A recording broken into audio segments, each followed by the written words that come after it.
Isn't it strange that people fill their cars with premium oil while they feed their physical body with junk food, cigarettes, alcohol, sodas, and other products that we know come from an industrial origin that really hurt our body? If I were to put a price on one of your hands, I say, okay, I'm going to give you $10,000 if you let us cut your hand. What about both hands? Would you exchange both hands for $1 million? What about your eyes, your ears, the ability to hear, the ability to speak, our liver, our heart? What about our feet that allow us to walk, our knees, our elbows that allow us to bend? Our bodies are wonderful machines that are worth thousands of thousands and an infinite amount of money if we were to price it in any way. Our human body, or human machine, is divided into 5 inferior centers. The intellectual center is located within the brain. It is responsible for processing thought, reasoning, and logic. We are misusing this center, we are abusing its energies, because what we're doing is think too much. We read too much. Unfortunately, current education does not serve to help us have a healthy mind. If we take a look at those people who call themselves intellectuals or intelligent, they have this paranoia where they feel like everybody is looking for them. We can also see that they develop all sorts of phobias. They are afraid of germs. They are afraid of being in a closed environment. They speak with themselves. Sometimes people speak alone. Maybe that even happens to you, where we find ourselves talking with our own mind. If we get easily distracted, if someone says something to you and you completely forget about that, that is also a sign that the intellectual center is in a state of disequilibrium. Because too much reading, too much thinking, too much reasoning, too much logic, it puts a lot of stress in our intellectual center. So how do we balance and equilibrate this intellectual center? Well, it's very simple. The technique of meditation, concentration, relaxation is going to help reduce the load on this center. Good readings also, maybe reading a holy book. But what are we doing if we are reading basically what we could call useless stuff? What things do we watch on TV, on the internet? Why do we read certain material, certain stuff that is not productive? In the newspaper we read about the private life of some actor. Why would we want to get into their lives? See, those are bad ways to use the intellectual center. The emotional center is located in the solar plexus and is responsible for emotions. It is the pendulum of our body. We can see how we're doing a bad use of our emotional center when we allow ourselves to go into the extremes of the emotion. Because the emotional center is the pendulum of our body.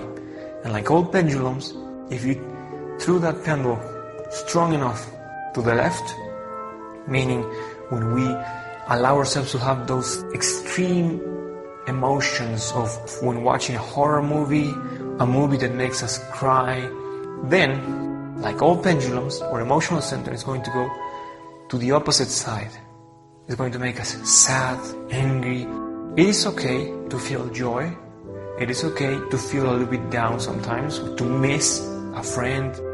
But another thing are those horror movies that make you be like this. And you can see how your emotions are in that moment completely stressed out. Or when you're watching a soccer game and you yell in joy, or maybe in anger because you feel frustrated because the team that you wanted to win did not win. When we were partying and we jump with music and get overly excited, we're abusing the energy of our emotional center. And then it is inevitably going to go to the other side. So something happens and we react with a negative emotion, which is we yell, we cry, we get angry, we feel frustration, we feel stressed out. Music, for example. If we listen to one of those songs that is about, a sad story, or it's one of those songs where the singer is saying about an affair that he or she had with somebody else, and you can see how those things affect your emotional state, affect the way you feel. And it is necessary that we begin to listen to good music, soft music, classical music, because noisy music has a direct impact on your emotions. If you take a look at a concert, people listening to loud rock music or electronic music, you can see them all jumping and excited and moving from one place to the other. And also we can see how sometimes people at those places get really angry with each other and get to fight. Negative emotions is anything that is on the extremes. Joy on the extreme, fun on the extreme fear when somebody in a park gets to the top and then throws himself down. When someone jumps from a bridge, that makes your heart beat really, really fast. And it is not strange to find that those type of people eventually die from a heart attack. The motor center is located in the upper part of our spine. It is related with activities of movement, habits, and actions. We currently live in the two extremes because either we are completely inactive or we are extremely abusing this center. So, inactivity, of course, we gain weight, or muscles or joints get in a state of atrophy. We develop diabetes, high blood pressure, all sorts of problems related with inactivity. But on the other side, if we abuse the physical body, if we make our body lift excessive amounts of weight, if we inject ourselves with steroids, chemicals or drugs in order to enhance our muscles, to enhance our durability, well, that's going to affect our motor center, unfortunately. Training is necessary, but in a balanced way. Being lean, trying to be with a healthy body, and another thing is extreme. The instinctive center is located in the lower part of our spine. It is related with root impulses and unconscious functions such as digestion, breathing, survival instincts, etc. When we eat something, it automatically knows how to get it to the stomach, how to process it, how to extract all nutrients from that in order to repair our skin, or brain cells, or heart, etc. But there is also another part of our instincts which we are not aware of. So for example, we have reproductive instinct and the instinct of conservation. So sometimes our instinctive center might kick in a moment where someone insults us or says something that we don't like and we feel in a way threatened. The instinct might come out immediately, the instinct of conservation. We want to fight, we want to teach that person a lesson. And in one of those moments we might make very big mistakes. If we do not control this impulse, we might hit that person to the point where we kill that person. It has happened. Or also, the reproductive instinct might take us to want to indulge in lust with somebody else, to want to search for somebody in order to satisfy this instinct that we have, the instinct of reproduction.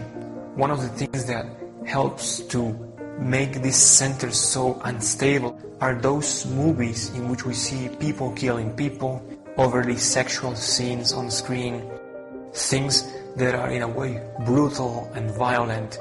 See, all of those things feed egos that then use our instinctive center to satisfy themselves. So we need to be careful with the type of movies that we watch. Violence, destruction, anger, hate, pornographic material, violent type of sexual material. All of those things are only going to make our instinctive center lose balance. And then in life, when we let it try to observe ourselves and try to control our anger, we find ourselves unable to, because the impulse of this center is too strong. Walking in nature, being integrated with the environment, those are ways to balance our instinctive center.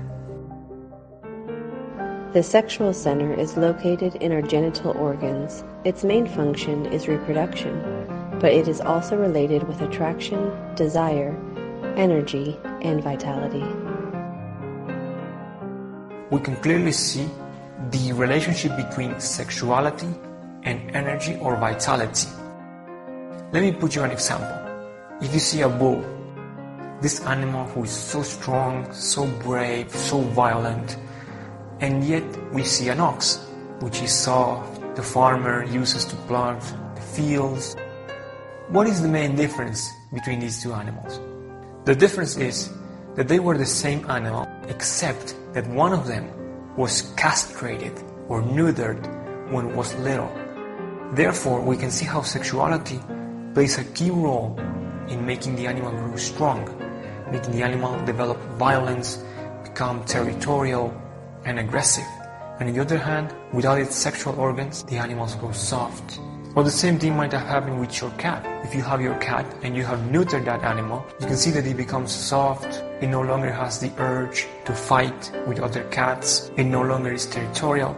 It no longer looks for females for reproduction, because the sexual center is strictly related with the strength, with force, with vitality. We can also see that when the sexual center enters into activity, when we enter puberty, it generates a whole set of changes in the physical body. We get transformed, we become a man or a woman. We also can see how at that age the sexual activity is very, very volatile, very, very strong. And as opposed to that, as someone ages, its sexual activity as well decreases. So there is a need to properly manage our sexual energy, because we've been able to see how linked it is to our vitality. The sexual energy is what gives life to everything. Everything that exists, plants, animals, and humans, is the result of sexual activity. We must not look at sex like something impure or in a way of viewing it as something specifically for satisfaction. Thanks to pornography today, young men have impotence. They are unable to have a normal sexual relationship with a lady. In fact, it's been proven that pornography sort of rewires the brain. People no longer crave or desire for a real life partner, but instead for some kind of a virtual type of satisfaction.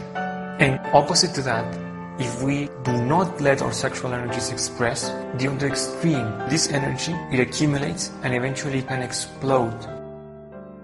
So the sexual energy needs to be properly used between husband and wife. We cannot with more than one person, because that is a negative use of our sexual energy. Remember, this energy is what gives existence to everything. And in the same way, we can use this energy to help us wake up, to help us achieve spiritual development. So the proper use of our sexual energy is what we call the transmutation. Single people, men and women who are single, they need to transmute their energies by doing exercise, by doing training, long walks, running. And married people, they need to transmute their energy not by abstinence, but rather by the proper enjoyment of sex through love. If sex is a result of love, then that is something wonderful. It makes that couple stronger and closer together. The perfect matrimony is the union of two beings, one who loves more and the other who loves better. The best religion available to the human race is love. Now, we can also add the speed of these centers. So, the intellectual center is the slowest of all centers. Then we have the motor and instinctive center, which are faster than the intellectual center. If we go on the car, for instance, driving, and all of a sudden we see an obstacle on the road, we immediately, without thinking, move to the side, we avoid that obstacle. That's because the motor center, the instinctive center, are faster. The emotions is faster than the motor and instinctive centers, where we feel. And the sexual center, finally, is the fastest of all these centers. When we see someone, we immediately know if we feel attracted to that person or not. So we know, in other words, if that person likes us or not. There are also two superior centers, and these centers cannot be taken over by the ego. However, before we can expect to use these superior centers, we need to be able to have our 5 inferior centers under control and in a balanced way. The divine law deposits in each of our centers a certain amount of vital values, If we save those values, we can live healthier and longer lives. If we waste those values, we age faster and risk dying earlier. So it is not that we are doomed to lose our memory or to die with a body that is completely destroyed, but rather we should be able to age in the proper way, and we have to do that by taking care of how we use the centers and how to revitalize them.